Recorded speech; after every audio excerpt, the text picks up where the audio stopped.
next up, I'd really like to welcome John Holiver. He is the CEO of CharterCare, and he is going to speak to us about putting patients and customers first. So thank you. Good afternoon, everyone. A couple of things. As mentioned, my name is John Holiver. I come from CharterCare Hospitals and Health Services. That's down in Providence, Rhode Island. And actually, we're a national firm. We're all the way from California to Massachusetts and into Rhode Island, all over the place, actually. So I love my job, so that's why I'm here today. I was invited by Liz Kay and of MadPow, and I came because I just wanted to tell a bunch of people in a room that I love my job. And the reason why I love my job is that every single day I come to work, I come into a place that has 3,000 employees and a bunch of sick people. And they walk through that door every single day with various degrees of angst and worry. We have the largest cancer center in Rhode Island. We have all kinds of surgery, from brain surgery to heart surgery to a new shoulder, new hip, whatever you need, all kinds of medicine, rheumatology, dermatology, you name it. We have it. So I sit in the lobby sometimes. It was mentioned a couple of presentations ago about downtime and being bored. So once in a while, when I get tired of my office and the phone's ringing and the paper's stacked high and I get tired of my computer, and those little kids can do more on the computer than I can, I get out into the lobby and I sit in the corner of the lobby and I just watch people come and go. And that's the fun part of my job. I love to do that. And the first thing, what do you think the first thing they do when someone walks into a hospital? Any idea out there? Anyone? They come in and they do this. I call that the 2,000-mile stare. And why are they doing that? It's because they're coming into a place where they know they're going to have a procedure, or they're coming into a place where their loved one has just had a procedure, life or death. And they know that the angst that they have coming in, you can see it, you can feel it, it's palpable. In a lot of hospitals I walk into, the first people that you encounter is who? It's the security people, right? They're there with their badges and all, and they're great people, and they need to be security people. But the first people that you come in and greet you for customer service are the security people. And sometimes they're not the friendliest, and sometimes they forget to shave and do all that kind of stuff. That's a big thing to me, and it's a big thing to the 3,000 people who work with me at my hospitals, and I'll tell you the reason why. When I was growing up, I worked at a place called Friendly's Ice Cream. Anyone hear of that, Friendly's Ice Cream? Yeah, woo-woo, yeah, Fribbles, right? All that sort of thing. See, you're all young. I've been here for the last couple of days, you're all young. I'm the old guy. So I worked at Friendly's for a number of years, and I went to school to become a hotel restaurant kind of guy. So I went to school for hotel and restaurant management, and I spent 10 years working for Four Seasons Hotels. And it was probably the best education I ever had. So mostly on the West Coast, but I spent the last 3 years here in Boston at the Four Seasons Hotel. And it was a wonderful training ground for me to spend 10 years teaching and learning about the fine art of running a five-star hotel. And you know what the three things are? I'll give you the three secrets that we never tell anyone. Number one is that you have to have a $500 to $1,000 room that looks nice. Preferably looking over the garden with the swans, preferably, but that's what you have to have. You have to have that. The second thing is the place has to be clean, right? You gotta have clean, you're gonna pay $500, $1,000 a night, whatever. Third thing you need is you probably need a good hamburger. If you're going to charge $30 for, all sorts of kinds of different beef, you better have a good hamburger. And there is a fourth thing, and probably the biggest thing, you better have damn good service. Because that's the differentiator between all of the hotel companies that are out there in Boston vying to say that they're number one. Fast forward. One day I got tired with all of that. I had a $25 hamburger actually thrown in my face. I was a food and beverage director in Boston. And this lady from New York didn't like it the way it was cooked, and she took it in front of her family, threw it in my face. And I sat down in my office. I had a tear in my eye, and I said, I went to school for this? What's up with this? And I had the opportunity to make a transition. I don't want to get into it, but there was actually a guy who was running a hospital on the South Shore, so you can kind of figure out what hospital that was, who 30 years ago said, payers, the insurers, are going to be paying for good service. We need someone in the organization who understands good service. And I got the job. He had me penned in on a Friday night for half an hour, and 3.5 hours at 8:30 that night, we're still talking about all the kinds of things that we want to do with this place. And if anyone has the opportunity or lives in the area of South Shore Hospital, go down there and take a look. It doesn't look so much like a hospital. It looks like a little bit like a boutique hotel. I don't know how that happened, but it did. And when you go to the front desk, you're not greeted by security. You're greeted by people in beautiful suits. They're volunteers, but they ask you in a great way, how can I help you? And then we have what I call the guy squad. And the guy squad are like 5 guys sitting on stools, and they have these things called pedometers. And what the pedometers do is that tells them how many miles they walked that day. They escort you to where your destination is, because what happens in a hospital? You get lost. You get lost. When I had my interview with the guy who hired me the first day, the person at the front desk, the security guard, said, follow the line on the floor. And I did. And I ended up in the boiler room. What's with that? So I was 10 minutes late for the interview, and I explained that the black line on the floor that I was told to follow leads to the boiler room. So I met Frank in the boiler room. He's a nice guy, give him a raise. So fast forwarding, I've been in now, I'm giving my age away, I've been about 32 years in healthcare. And I've been able to, God willing and thanks to God, I've been able to take that training, both at my college and at Four Seasons, and instill it wherever I have gone. So now I'm at a place, just my recent stop, I've been out on the West Coast, I've been all through Massachusetts, I've run many hospitals very close to here, I've run community hospitals very close to here, et cetera, and now I'm in Rhode Island. I tell everyone I've screwed up Massachusetts, now I'm working on Rhode Island. So down in Rhode Island, the only thing that's going to differentiate me, and we are small compared to the other places down in Rhode Island, the only thing that's going to differentiate us is good service. We're all feeling the squeeze, right? This is it. We're all feeling the squeeze. Does everyone understand that, what the squeeze is? I can tell you from my perspective, I don't know about your business, but payers don't want to pay us anymore. They just don't want to do that. They don't want to pay us for the services that we render. We're getting squeezed from the patient, which is a good thing. It used to be that you went in to see the doctor, and the doctor would tell you what's wrong with you. Now people are coming in after they've been surfing the net and all that sort of stuff.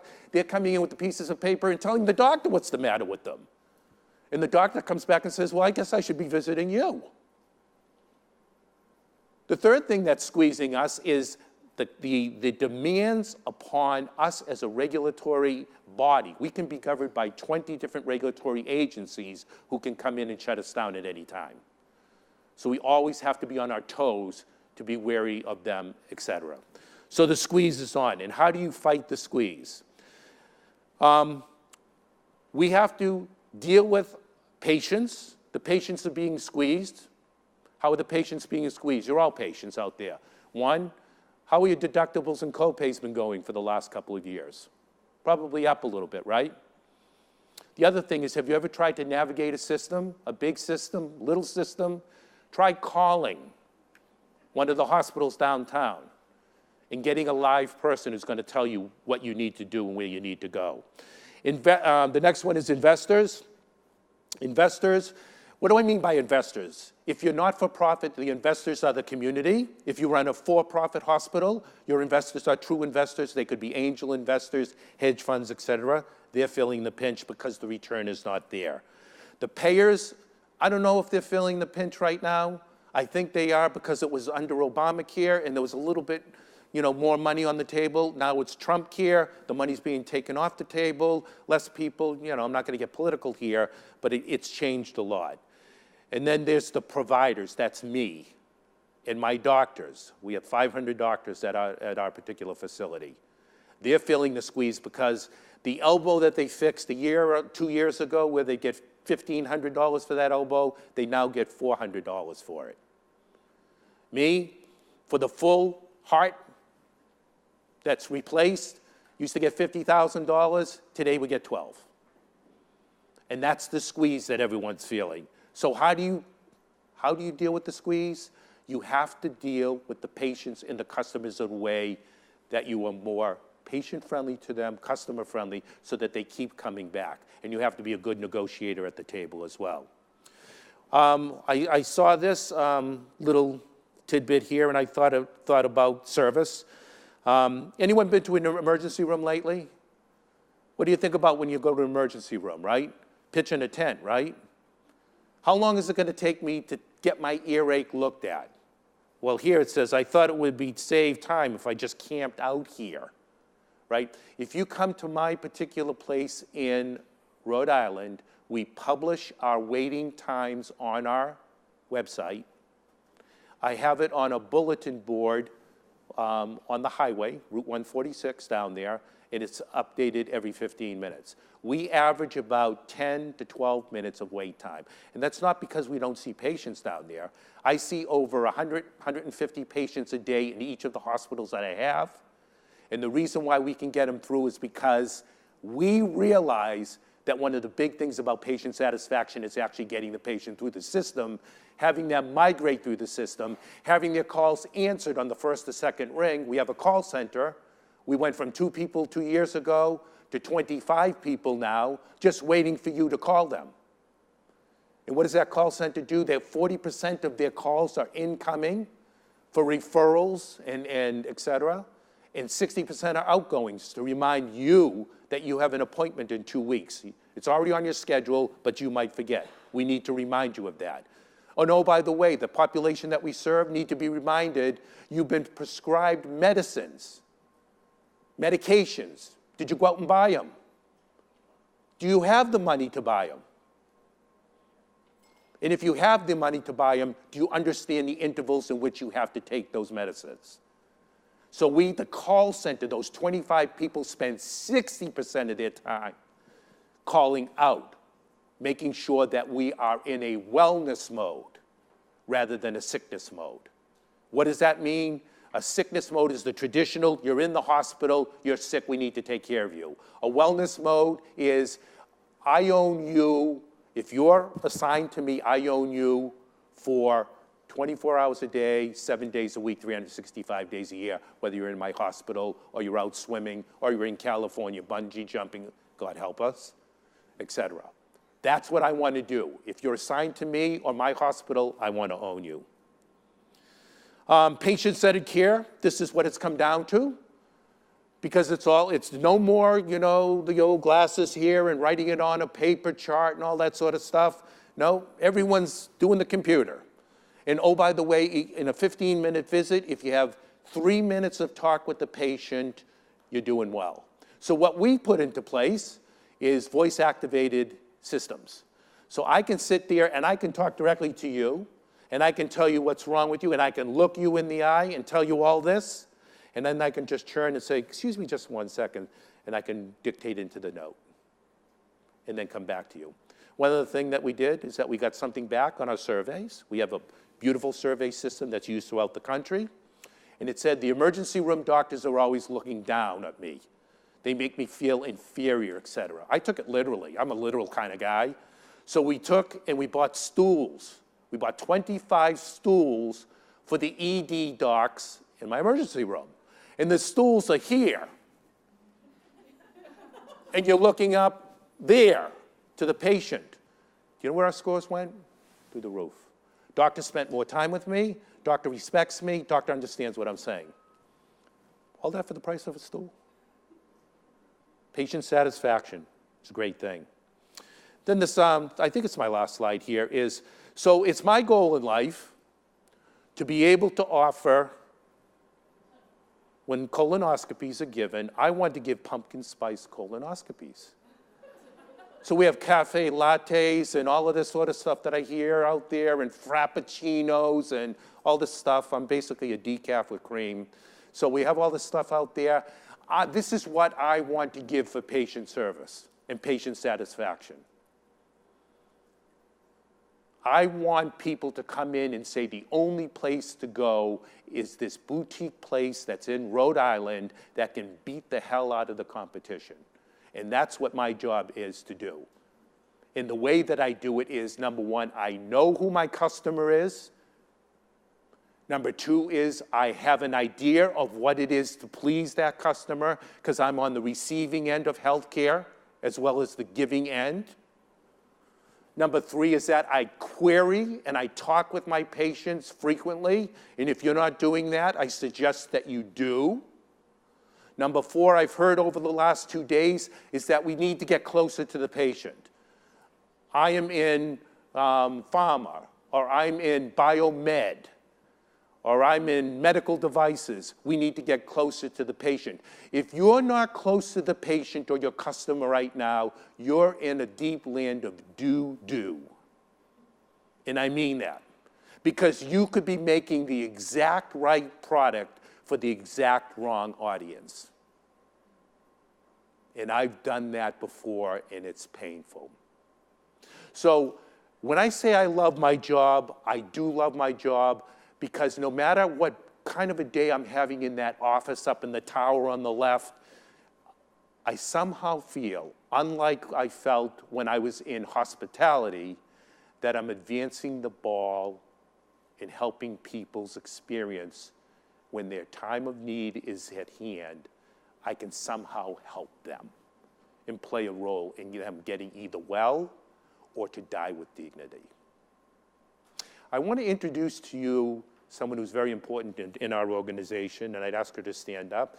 She is our Patient Care Experience Officer, and we felt it important enough to hire Michelle because she has much better ideas than I. She worked at Women and Infants Hospital down in Rhode Island, and she was the Patient Experience Officer in the NICU. Everyone knows what a NICU, the Neonatal Intensive Care Unit. This is where the smallest, most compromised babies are put after they're born.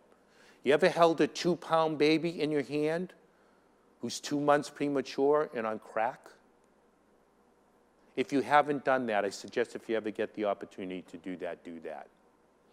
And what Nicole had to do was deal with families who, when things went really well, she could celebrate, and when things went south, she had to spend time with them. There is no one that I could think better qualified to be part of our family now and talk to us about patient satisfaction and empathy and being with the families and the patients. So Nicole, please stand up. Nicole Aguilar.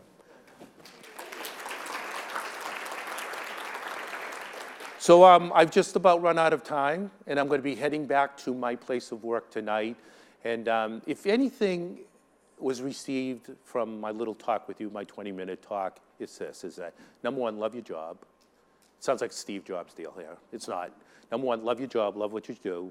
Number two is that if you feel that if patient satisfaction is what this is all about, I don't care if you make widgets, sneakers, balloons, or whatever, make sure that at the end of the day that you know who your customers are, that you're fulfilling their needs, and that you're somehow making them happy. And if it happens to be in healthcare, oh my God, that's the real golden gauntlet. So thank you very much.